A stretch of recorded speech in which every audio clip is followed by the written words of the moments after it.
Hello, today is Wednesday, September 24th, and welcome to episode 505 of Fault Lines, the National Security Institute's podcast that gets you quickly up to speed 3 times a week on the national security and foreign policy debates shaking up America. I'm NSI fellow Jessica Jones, and I'm joined today by advisory board member Les Munson and senior fellows Morgan Vina and the return of Jeffrey Wells. Welcome back, Jeffrey. It's good And to you be. are coming back on what I won't say it's a fun Friday, but I'll call it a wild Wednesday potentially. For those of you that missed it, President Trump addressed the United Nations General Assembly, UNGA, yesterday, and using our keywords a bit wild at times. Topics ranged from, his real estate career and possibly having, put an offer in to build the UN, to discussing his polling numbers, but don't worry, he didn't let up on the world leaders. He discussed that, he asked, what's the purpose of the UN, that it's not living up to its potential. Sometimes it creates new problems than it solves. And these are all almost like direct quotes. He also, I think one of the quotes that was pulled out said, these countries are going to hell. So there was a broad range. His speech went on for quite a while as world leaders sat listening.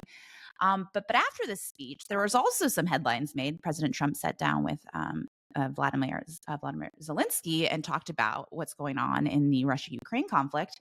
And he mentioned that Ukraine, folks should be shooting down Russian jets, which is a new development. He said that Ukraine should be able to win back all the territory lost to Russia. He put out a post talking about the use, with EU support, Ukraine can win back the territory. He also sat down with the president of Argentina, did a little bit of politicking for him, and said we're behind him. So there was news both made at his address and then afterwards. And so, Jeffrey, I want to turn first to you because you're back right now. What do you make? The United Nations can be not the most understood, a little bit of a touchy subject here in the U.S., and where we do question what does it do for United States diplomacy and our national security. What do you make of his address and the remarks he made to world leaders? Thank you. It's good to be back. I'd like to start. I don't know that it was as much a speech. I think this is Trump getting better and better at doing what I think he does wonderfully well in a Christopher Nolan staged magic deck here at the UN.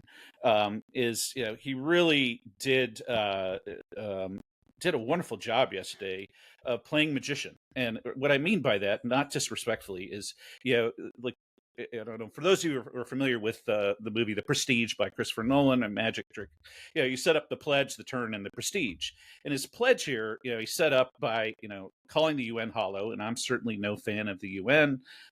I think it does some good things, but it certainly is broken. And by him pointing out, the broken teleprompter, the stuck escalator, that became part of his setup and proof that the system itself is broken and the facility is broken.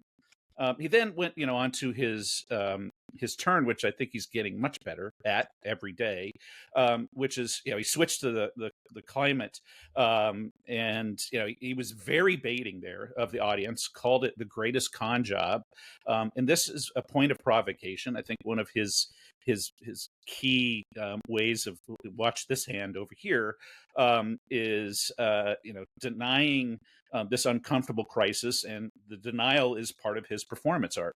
And then he moved on to the prestige, which was this amazing pivot towards the end, calling out a whole bunch of everything from his own domestic policies to international policies to immigration to Ukraine, and suddenly it was a lot of conversations, a lot of words that didn't really say anything. Like we've, even talking about Argentina's, we support you, whatever that means in today's world.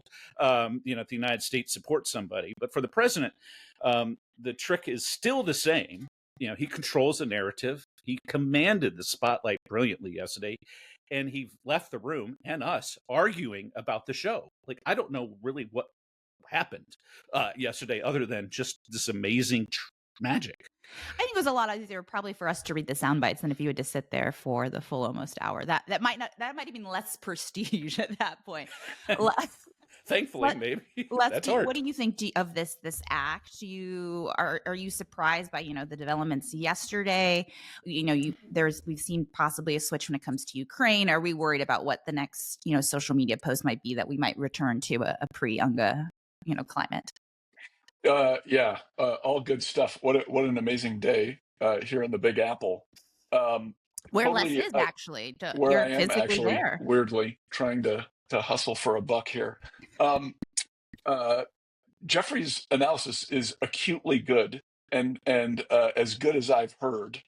I will say, I think on this Ukraine flip, which was done in a Truth Social post, where again, not much substance to it, except very surprising, and the president pointing out that Ukraine could win this war, and they could get all their territory back. And isn't that amazing? Is this really a flip?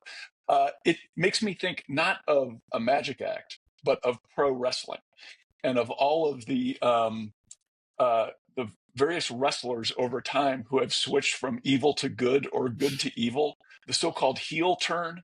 Hulk Hogan, the late great Hulk Hogan, being one of the most famous, where he switched from being a good guy to joining the New World Order and being a bad guy. Stone Cold Steve Austin once switched from evil to good. What happens when these wrestlers did this is they became even more popular. They didn't lose any of their fans. No one actually cared whether they were good or evil or what their position was. They just appreciated the act and the kind of commitment to the bit, as it were. And so I think to kind of gel with the stuff Jeffrey was saying, yes, this is a magic act. There's also some of this pro wrestling kayfabe thing going on today, not just in the speech, but in the flip, the apparent flip on the Ukraine position, and some of these other things. It really is, I have to say, highly entertaining. Kayfabe, it's not. I said it's not even a Friday, and we were gonna have a Wild Wednesday. I didn't know though we would hit Christopher Nolan and pro wrestling topics. I don't know as near and dear as others. Morgan, I don't know if you're a fan of either of those subjects. What are your thoughts? Are you seeing the show and the kayfabe like Les and Jeffrey are? So, I mean, I think it is, they are, very creative, sort of analogies. And I think, they're not wholly inaccurate, right? I mean, I think the interesting thing about the United Nations is it's not just the president's speech before the UN General Assembly that you actually have to pay attention to. It's all of the bilats, it's all of the meetings, it's all of the receptions that take place, and the what leaks out from it, or what you hear in the press hits. And it's really remarkable, because this is really President Trump's own brand of diplomacy, right? He goes into the UN General Assembly, which is, by the way, it's the 80th UN General Assembly this year. This was actually the longest speech that President Trump has given before the UN General Assembly. And while it wasn't, wholly remarkable for its sound bites. We don't have any reference to Little Rocket Man, for example. I know it was, I think, interesting for several reasons, and it's because he lambasted the UN, as Les and Jeffrey note. Also, behind closed doors, though, in his meetings with Ursula von der Leyen, with Secretary General Guterres, he said that the UN has tremendous potential, that it could be unbelievable with certain people running it.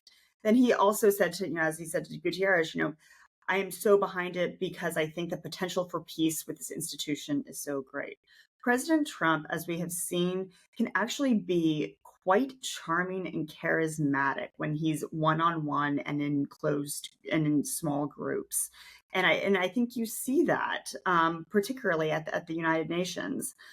He's hosting a reception tonight with over 100 world leaders at the Palace Hotel. It's the hottest ticket in town. Actually, I'm assuming it's the Palace Hotel because that's where it's been for many years. Les, do you have a ticket to the hottest show in town? Of course I do. Yeah, that's enough. But you'll be stuck in traffic. And so it's just really, I think, remarkable to see President Trump practice his own brand of diplomacy. This is, the UN General Assembly has often been characterized as diplomatic speed dating. This is an opportunity for world leaders to really sort of get together. It is the largest platform for doing so. I mean, obviously you have other multilateral institutions like the G20, that and obviously NATO and the G77 have BRICS and others, right? This is an opportunity for everyone to get together, and you're seeing President Trump. He met with Zelensky, he met with Macron, Javier Milei. I think is going to meet with or has already met with a group of Muslim majority countries. He's meeting with president from Uzbekistan. So, I mean, this is a real opportunity for world leaders to get together and discuss issues that, they wouldn't normally have an opportunity to discuss one-on-one. But I agree that, President Trump actually harbors some, resentment towards the UN. I also agree with, its ineffectiveness, but yet I also agree with its potential. And so I'm excited for Mike Waltz, the new U.S. Permanent Representative to the United Nations, to be finally in place. Congrats. Good job, U.S. Senate, for getting him there just in the nick of time. And I think that, we're off and running. We're off to a good start here after, almost a year after President Trump was elected. So, I mean, imagine if that escalator had worked. Would the vibes have been different at his address? I don't know, right? Thank you for bringing us, outside of the pro wrestling and away from the movie. Sorry, Les. Not all of us know all those terms. Listen, Jones, I know you're going to wrap this, but there were two other great events around this whole thing. One was Emmanuel Macron getting stuck in the traffic jam. Great headlines. Calling President Trump and Trump telling him, well, you're just going to have to walk to your hotel, buddy. And so he did. And then the other great moment during the speech was Trump calling out, announcing his new friendship with Lula, who he had run into walking into the room. They hugged, and they're going to have a meeting next week. And gosh, isn't everything terrific now? And it's like, I bet you weren't expecting that. And no, we were not. See, the escalator breakdown does work. It's like the meet cute, right? Serendipity has to step in for these world leaders sometimes. That's a wrap. Thanks so much to Kelly Crowley, Taylor Lane, Claude Jennings, and the NSI staff for their help in producing today's episode. Join us on Friday, September 26th for another episode of Fault Lines, NSI's podcast that gets you smart fast on the national security and foreign policy debates shaking up America. We're on YouTube, so check us out there. If you like what you heard or saw, be sure to rate, review, and subscribe.